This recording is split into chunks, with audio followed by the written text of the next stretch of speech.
दोस्तों, एक बार गौतम बुद्ध के पास एक स्त्री अपने बच्चे को लेकर रोती हुई आती है और उनसे कहती है, प्रभु, मैं आपके पास बड़ी आशा लेकर आई हूँ। मैं जानती हूँ कि आपके लिए सब कुछ संभव है और आप परम ज्ञानी हैं। इसलिए कृपया मेरे मृत बच्चे को जीवित कर दीजिए। मैं आपका यह उपकार कभी नहीं भूलूंगी। उस स्त्री को बुद्ध जी के पास उन लोगों ने भेजा था जो लोग बुद्ध से ईर्ष्या करते थे। उनका उद्देश्य ये था कि बुद्ध सभी की नज़रों में गिर जाएं।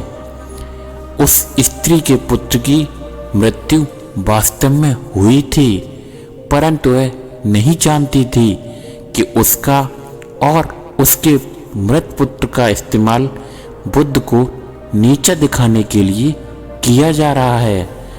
उसे तो बस ये बताया गया था कि बुद्ध सच में उसके पुत्र को जीवित कर सकते हैं। फिर वो स्त्री कहती है, कहिए ना प्रभु, आप मेरे पुत्र को जीवित कर देंगे। वहाँ उपस्थित सभी लोग बुद्ध के उत्तर का इंतजार कर रहे थे। फिर बुद्ध जी कहते हैं, हाँ, मैं तुम्हारे पुत्र को जीवित कर सकता हूँ। बुद्ध जी की ये बात सुनकर वहाँ पर उपस्थित सभी लोग चौंक गए और वह स्त्री बहुत प्रसन्न हो गई। फिर बुद्ध जी कहते हैं, परंतु तुम्हें एक कार्य करना होगा। फिर वह स्त्री पूछती है, क्या? बुद्ध जी कहते हैं, तुम्हें एक मुट्ठी सरसों के दाने लाने होंगे। वो स्त्री कहती है, मैं अभी लेकर आती हूँ प्रभु। फिर बुद्ध जी कहते हैं, परंतु ध्यान रहे कि ये दाने ऐसे घर से लाने हैं जिस घर में कभी भी किसी की मृत्यु ना हुई हो। वह स्त्री उसी क्षण सरसों के दाने लेने के लिए अपने गांव में चली जाती है।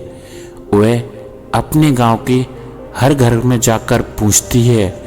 उसे सरसों के दाने तो हर घर में मिल जाते हैं, लेकिन उसे कोई ऐसा घर नहीं मिलता है जिसमें आज तक कभी भी किसी की मृत्यु ना हुई हो। फिर वह स्त्री समझ जाती है कि मृत्यु जीवन का एक ऐसा सत्य है जिसे कोई भी बदल नहीं सकता है।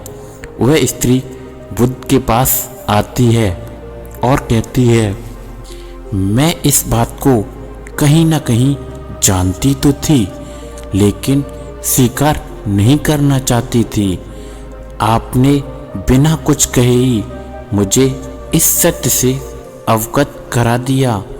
बुद्ध जी कहते हैं, जो जन्मा है उसकी मृत्यु निश्चित है और यही प्रकृति का नियम है।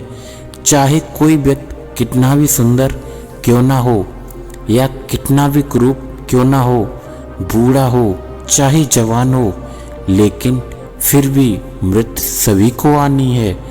बुद्ध जी कहते हैं, ये संसार जिसे हम यथार्थ मानते हैं, यह दुख और पीड़ा का क्षणभंगुर खेल है। इसीलिए जो जन्मा है उसकी मृत्यु निश्चित है।